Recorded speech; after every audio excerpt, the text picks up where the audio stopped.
علمت شوف تيفي أن جمعيات بدول أوروبية ينشط فيها بعض أفراد الجالية المغربية المقيمة بالخارج عقدت اجتماعا تنسيقيا بالعاصمة البلجيكية بروكسل تمحور حول آخر مستجدات الاحتجاجات بالحسيمة.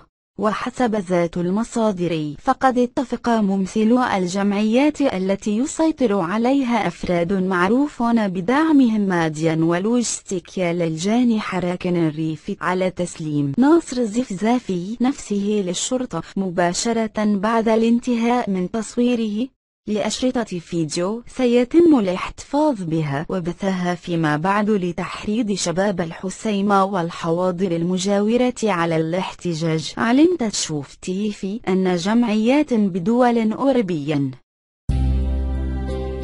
لا تنسى الاشتراك في قناتنا لتصلك فيديوهات جديدة. اضغط على زر أبوني الموجود في الأسفل للاشتراك.